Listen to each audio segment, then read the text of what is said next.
The most important question I got was, what is your legacy? Not a material legacy, but if life stops now, how do you want to be remembered? What is your frequency legacy?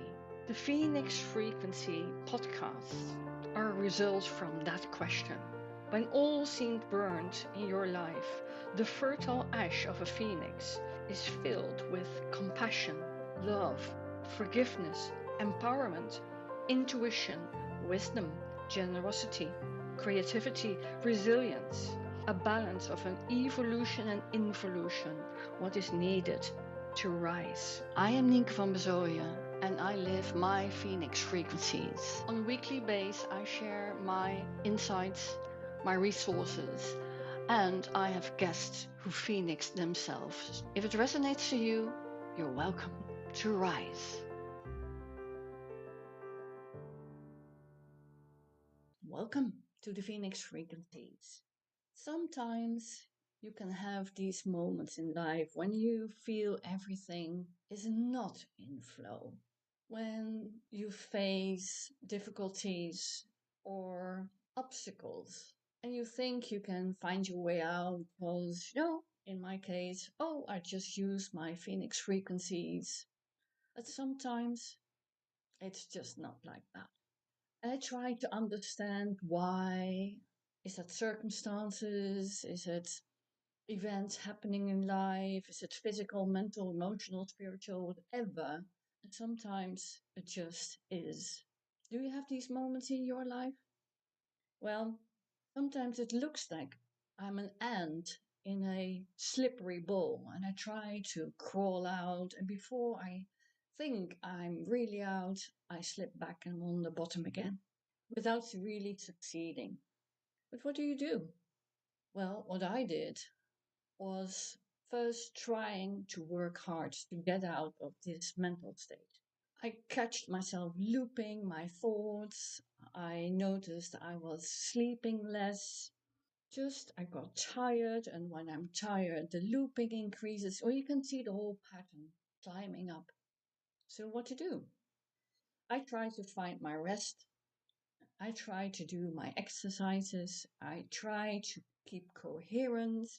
And sometimes it just doesn't turn out the way you think you can do it. And then, of course, it's like a magnet. I got these triggering things outside of me, my accountant, a coach, just mentioning or highlighting with me the things that aren't going well. Now you can imagine what happens. Looping increases, tiredness increases, it just goes on.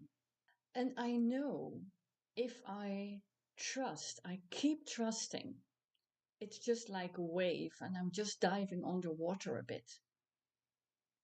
There comes a time that I climb out. I know that's how it works. Life might look miserable, but it isn't that it is miserable. It's just temporary. I know that. So I recognize the time when the tides were changing. And then suddenly, out of the blue, people reached out to me. Hey, can we talk?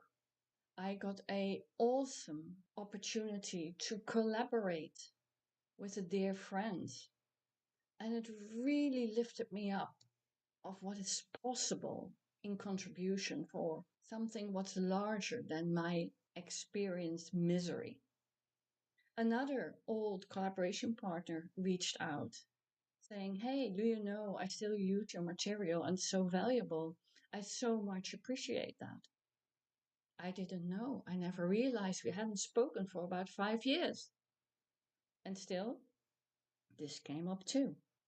And then I got an email saying, hey, what you experienced and what you have done, can we share your story with the Brain Foundation?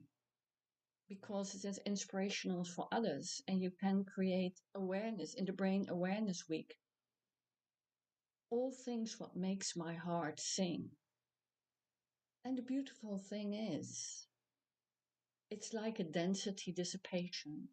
All the heaviness was lifted off and all the mist was gone.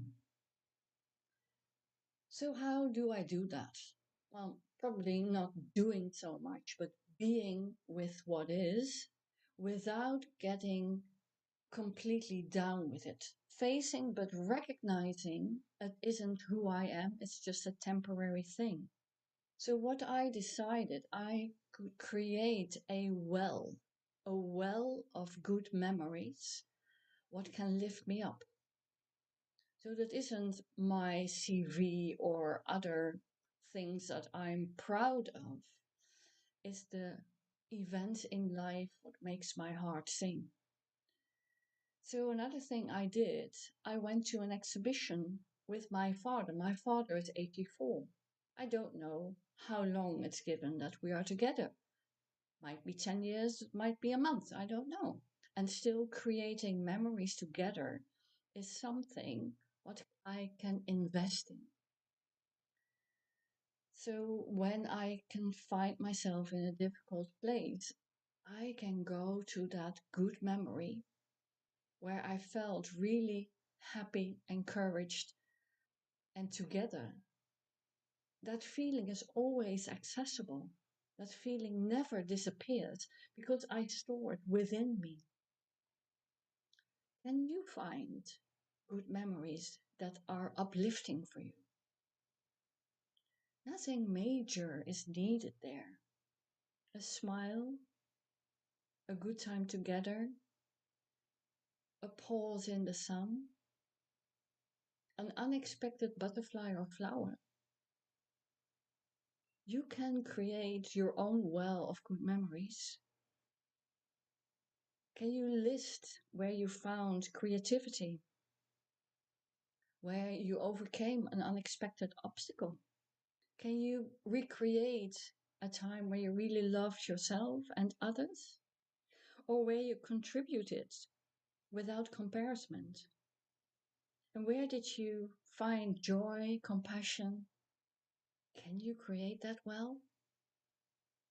So, whenever you feel thirsty, lonely, or depleted, go to your own well and just take as much as you need so you can regain your strength and overcome what seems blowing against you. Because your own power is always within, it isn't with others. Don't outsource power. If you can find yourself compassion, not a pity, just a compassion, neutral, uplifting, take a sip of your own well. You don't need to overdo that. Just a place where you can return to when life seems an obstacle. And just having the capacity to go to that well, I call a phoenix frequency. Just take what you need.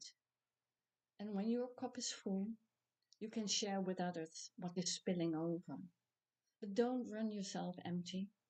Keep your cup full from your well of inspiration. And from there, send it out into the world. Because you're not the only one. Look around you. You're not the only one who feels dried up every now and then. So if you have something to share, because your cup is full and it runs over, just share it with others. Because you can. And thank you for doing that. And thank you for looking after yourself first. Living your phoenix frequencies doesn't mean you never feel a setback or you never experience that life seems against you. The only difference is you don't bump in to the old patterns over and over again. You recognize what is going on. You can be with that. And from there, you can rise again, not repeat.